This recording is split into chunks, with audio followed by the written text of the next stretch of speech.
considering the possibilities entailed by hemp plastic, it's sort of inspiring to me as a writer, particularly because I get inspired by certain words. I get inspired by words like dirigible or rocket. And there's a tad like of romance here because it's something that sounds very steampunky and reminiscent of the Philip Pullman universe. But and I did have this sort of experience once on mushrooms where I saw a load of balloons in the sky, dirigibles that weren't there, and I just thought to myself, I should love to see the sky populated with airships. I'm one of these sorts of people, and I don't want steampunk stuff. I don't really want steam involved with it at all. But a huge craft in the sky, made of hemp fiber plastic, of course, containing helium and hydrogen, even possibly. I mean, like the bottom fell out of the airship market after the Hindenburg disaster, of course, and I'm just tempted to think, well, we have plane crashes, do we not? I mean, things do go wrong, and I'm just thinking like possible safety systems which could be incorporated into new hydrogen airships, even to Halon possibly, or as we like have pockets like alveoli filled with hydrogen or something of that nature. So, hemp fibre, I imagine, would be incredibly lightweight and durable, very, very strong. Would it be a safe form of travel? I imagine it would be, yeah. It would be rather safe. Planes, yeah, they do go down. Try Congolese airline. I recommend you don't, actually. Of course. But, if you want, like, never mind. Yeah, air travel is the safest form of travel, isn't it? And the airship is a beautiful thing. How big could we make them? Out of hemp, plastic, like fabric, or something. Could they be cargo craft, powered by propellers and solar, possibly? There's a solar plane. The surface area of an airship. The bag, the inflatable, the inflated structure, structure filled with gas. What could we do in the sky? Maybe we could have cities in the sky, floating cities, suspended by dirigibles. Such a good word. I was an agent Sky Pirate. With a bloody Studio Ghibli film. Well, yeah, it was one, wasn't it? It was, not Howl's Moving Castle, Laputa, Castle in the Sky. We must dream of things like this. And, but the Grand Atelier is producing 3D printed hemp rockets. Could that be done? I'm thinking about like 3D printed the size of a warehouse.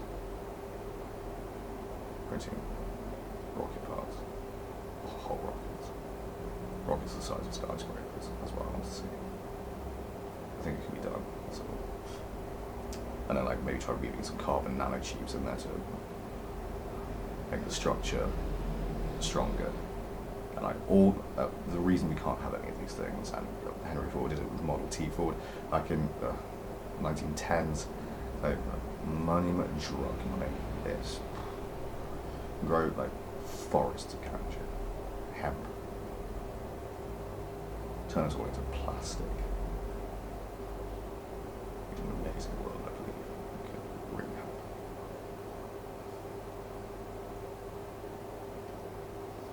My vision, seeing airships populating the sky, beautiful craft.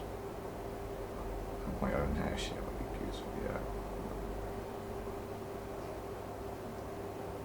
Sail around the world in the sky.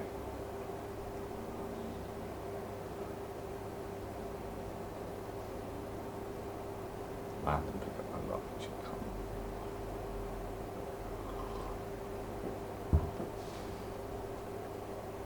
Thank God for the sky.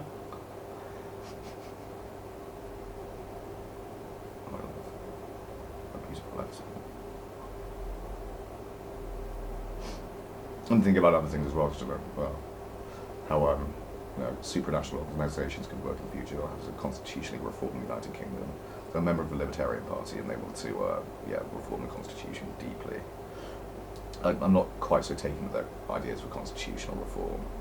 I think something like a federal model would be better for the United Kingdom. I don't call it the United Kingdom anymore. I'd rather not have the monarchy. I'd rather they politely step down and hand over the power to something called the British Federation. Or they can remain the monarchs of England, I think, but really we need to move past the monarchy. That was vaguely reminiscent of Elon Musk again. Fuck, what is wrong with me? Is he like living in my consciousness or something?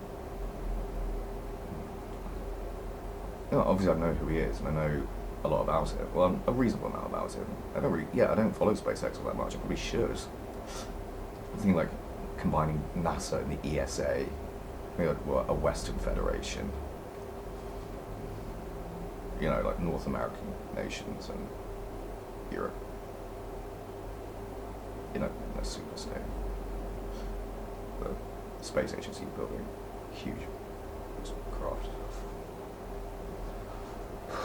3D printed in ateliers, huge factories. This is science fiction, but like science fiction is important because very often it pushes forward the cause of technology, our sophistication of our societies. I've got all sorts of weird and wonderful ideas for my sci-fi book, Citadel. Using gravitational waves as sonar and all this sort of thing. The little gravitational waves given off by enemy starships and detecting beforehand using interferometry or new gravitational wave detection devices, give them a slight edge in combat, so detect the presence of enemy ships 7 minutes or so before they are themselves detected. Propulsion is an interesting thing. I've come up with something called the subtle engine. I'm not so certain how possible it is, but I mean, it relies on the harvesting of cosmic ray particles and funneling them through an engine so that they repel one another and create thrust that way. I'm just wondering if that's such a great idea, though. And then there's a whole thing like nanosurgery in it to remove huge amounts of mycelium from the system of the characters called Zora Cavendish. And she ends up becoming like 17% mushroom. She's infected with a hostile alien fungus that gets into sort of the kill switch area of the brain, the amygdala, and causes her to stab her best friend in the stomach. It's a very, very sad scene. And she's, put in a sort of tank to like Luke Skywalker-esque sort of thing, and they perform surgery on her night and day using nanofilaments. Fungus, and they eventually succeed. And the repair ran a course of psilocybin, and that'd be lovely. Psilocybin will deal with those sorts of reasons also. And we've got new characters now. Nathaniel Angier, the dashing revolutionary, takes control of 7 star systems, along with his wife Zora Cavendish becomes Zora Angier, and the Angiers take over these star systems and try to liberate Earth, because everyone on Earth has been made to grow up behind a fence, because they destroyed it with nuclear weapons. So the astronauts returned and instructed them that they must live behind fences now. We can't move around freely. We can't. We try to destroy the planet, and they keep, I think, like North America is all fenced up, or like organised into sectors. And then there's the Citadel, which is the big city of Earth. And only one big city, well, a few others maybe also. And then the rest of the planet is really wild. It's given back to nature. It's not wholly inappropriate. But, Angier comes along and says, like, it's finally time to stop this and liberate the planet. And these poor people from chances. You know. And then Tom Cavendish, Zora Cavendish, is his brother. He's Angier's adversary.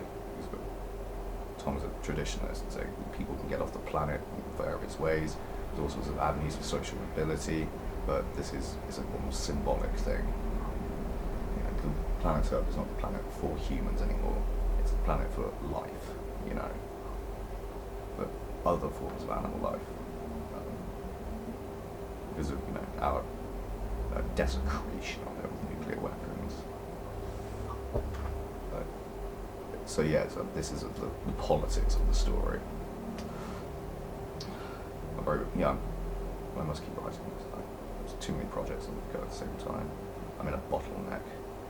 So anyway, yeah, dirigibles, I think, yeah, that's the future, surely. No more planes, come on. Yeah, it might take you a couple of weeks to get to South America, but you really need to live quite so fast. Oh, give little planes like hemp and plastic planes. Just a little bit of money, but in comparison to what we could have. I mean, sad. It really is. It's dreadful. You know, like, this drug money business. And the paper industry as well, William Randolph Hearst, and God, slicing and dicing the Amazon rainforest. And like, oh, by the way, everybody who drinks soy is a fool. So, I mean, I tried soy milk once in my life and it tasted to me of dead jaguars. So, like, idiotic, soy swilling scumbags. Vegans are... I think everyone knows what their thoughts on that are. But they don't, actually, because I'm wildly unsuccessful. Not very popular online. So, you know. That's how it is. Thank you for watching, everybody. I'm going to wrap this one up. Thank you very much.